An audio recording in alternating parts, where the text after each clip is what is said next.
roughly 65,000 years ago, on a beach in what is now Indonesia, a group of people stood at the edge of an ocean they could not see across, and went anyway. No route to Australia avoided an open water crossing approaching 100 kilometers, with no land visible from the beach. They carried children. They carried fire. They had to do it more than once, because one boatload does not found a population. They did this before agriculture, before writing, and 60,000 years before the wheel. What carried them was probably bamboo, lashed with vine. Today, more than 12 billion tons of cargo cross the ocean every year. Over 80% of world trade by volume, on ships crewed by people you never meet. But this is not a story about travel. It is a story about who was allowed to leave and who was carried away, and one of the strangest and bloodiest stories humans have. To understand the boat, start in a Dutch peat bog in 1955. In the summer of 1955, a crane crew cutting the A28 motorway through peat near Pesse, in Drenthe, brought up a blackened log. A local farmer called Hendrik Vanders saw that it was hollow and reported it.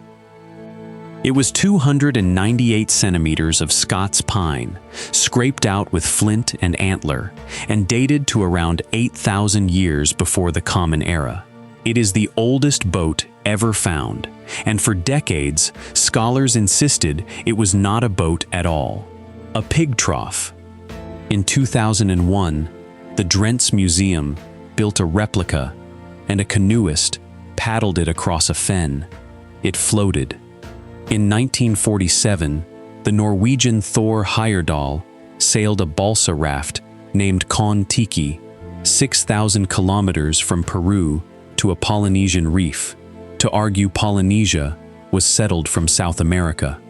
The genetics say the traffic ran the other way.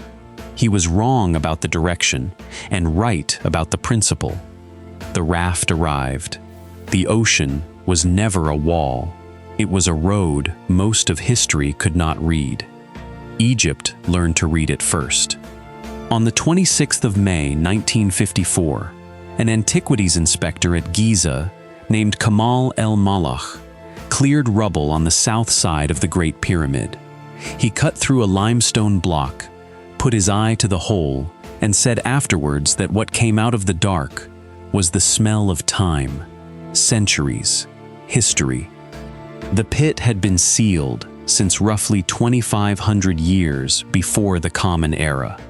Inside were 1,224 pieces of Lebanese cedar, stacked in the order they had been taken apart. The restorer, Ahmed Youssef Mustafa, rebuilt them into a hull 43.5 meters long. Here is the part that matters. Not one piece of it was nailed. The planks were stitched together with rope woven from haffa grass, and when the hull swelled in the water, the stitches pulled tight. The boat was not held together by carpentry, it was held together by getting wet. Egypt had made the boat an instrument of the state. Athens was about to make it a weapon. In 483, before the Common Era, miners at Laurion, south of Athens, struck a vein of silver. The assembly prepared to split it among the citizens, 10 drachmas each. A politician named Themistocles stood up and argued for warships instead. He won. Herodotus says Athens ordered 200 triremes. Aristotle says 100. A trireme cost roughly a talent, 6,000 drachmas, and a working man earned somewhere near a drachma a day. One hull was 6,000 days of a craftsman's life. Athens ordered them by the hundred. Each carried around 200 men, of whom 170 pulled oars in 3 cramped banks below deck. In 480, at Salamis, those ships broke a Persian fleet. Pay attention to this next detail, because it explains everything about what the boat became. Those rowers were free men, and they were paid. Themistocles did not just buy a navy, he bought a political class. The shape of the hull would barely change for 2,000 years. The arrangement of the people inside it would. Meanwhile, Chinese shipwrights had solved problems Europe would not touch for centuries.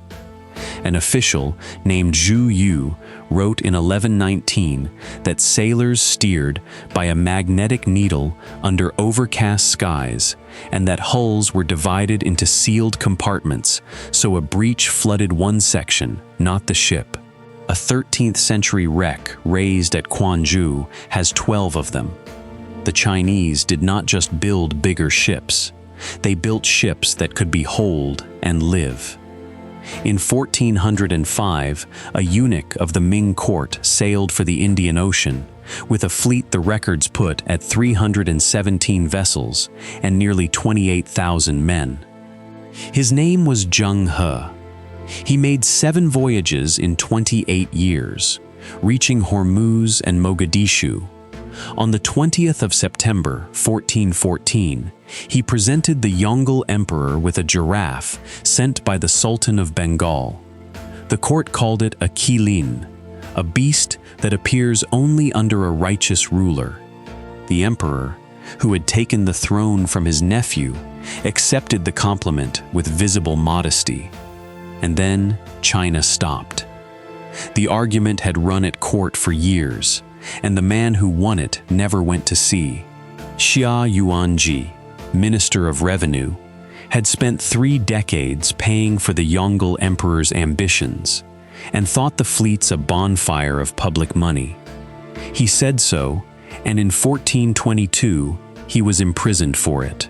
On the 7th of September, 1424, a new emperor took the throne and cancelled the voyages on his first day. Xia was released the next morning.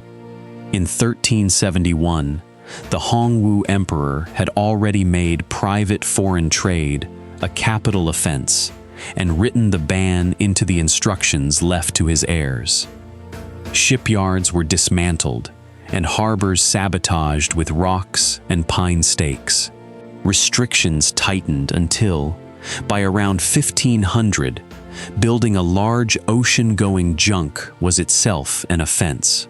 A story written a century later says an official in the Ministry of War made the voyage records disappear. The stated reason was coastal defense against pirates.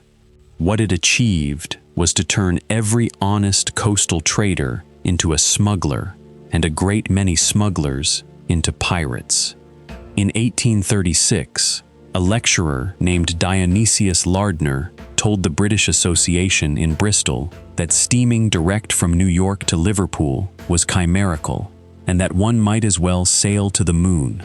Isambard Kingdom Brunel was in the room.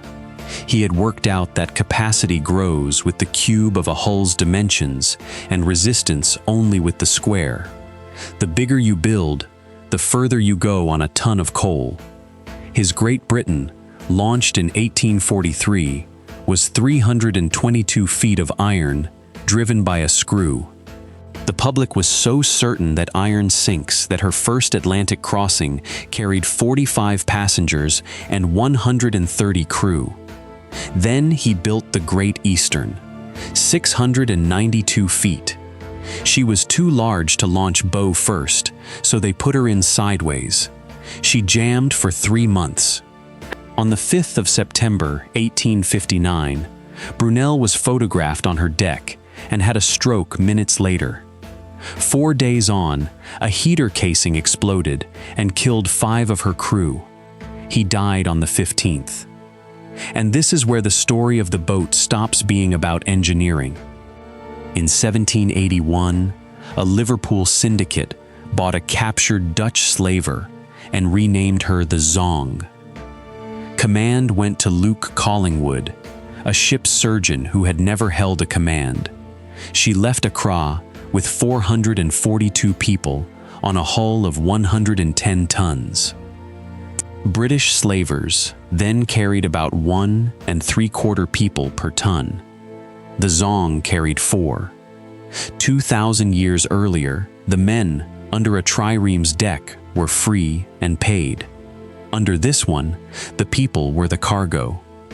In late November, the crew mistook Jamaica for Hispaniola and sailed west.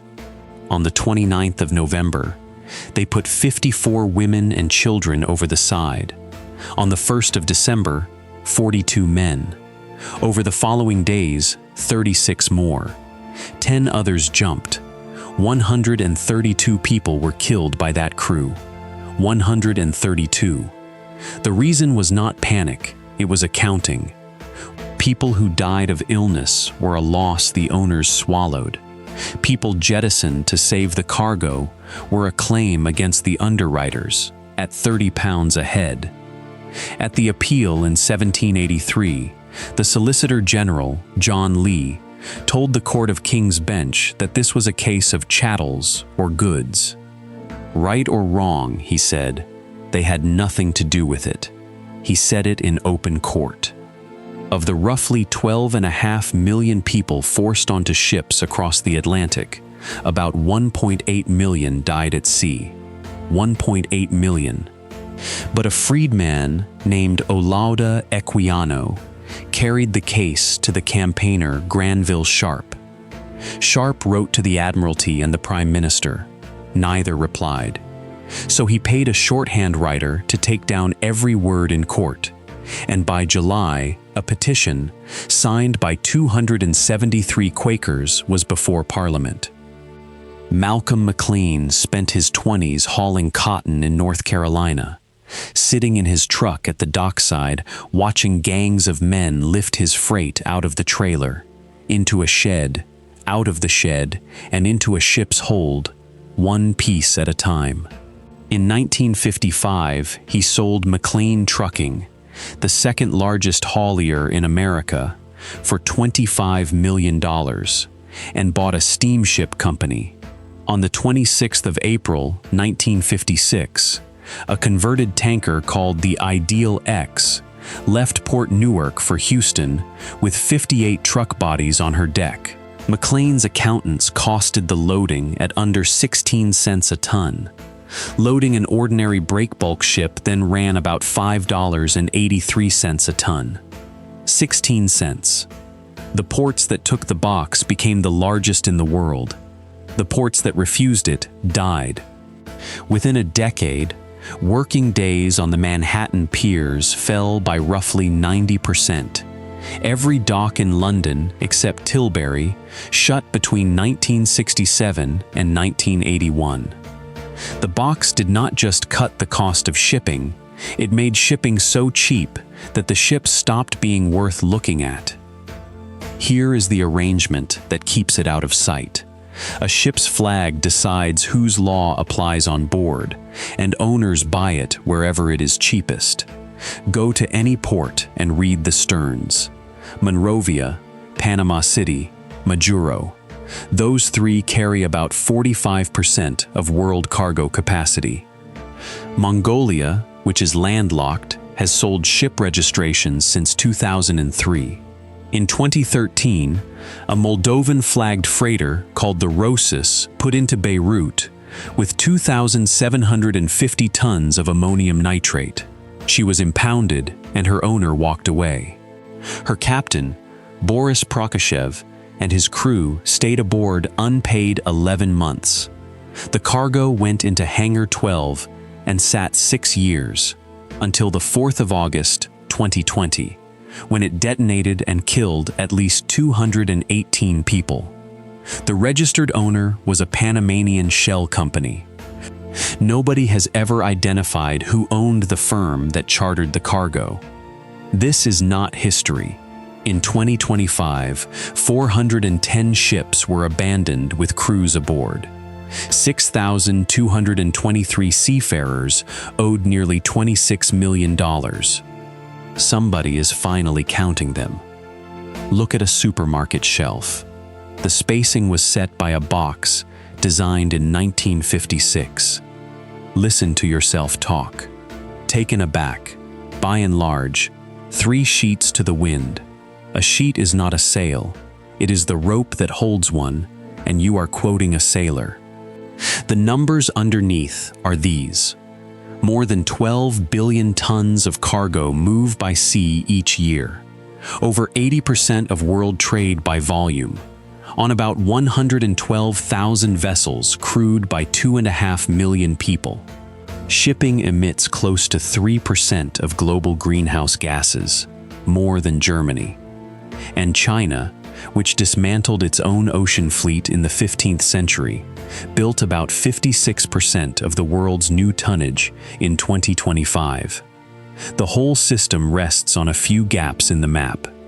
In 2021, the Ever Given went sideways in the Suez Canal and stopped it for 6 days. The man sent to dig out her bow was Abdullah Abdel Gawad, a subcontractor on about $190 a month, alone in an excavator under a hull that could have rolled onto him. Drought cut Panama's daily transits from 36 to 18 in 2023. Missiles in the Red Sea halved Suez traffic in 2024. The boat did not just move cargo. It decided which peoples spread, which languages survived, and who was property. And its final achievement was to make itself invisible to the people who depend on it most. The boat's story spans 65,000 years, every inhabited continent, and every question about who was free to travel. It was there when the first people crossed to a continent nobody had seen. It was there when Egypt stitched cedar planks with grass rope. It was there when Athens turned silver into warships. It was there when a Ming court walked away from the ocean. It was there when 132 people went over the side for insurance. It was there when 58 steel boxes emptied the docks. It carried grain, medicine, and every alphabet humans have.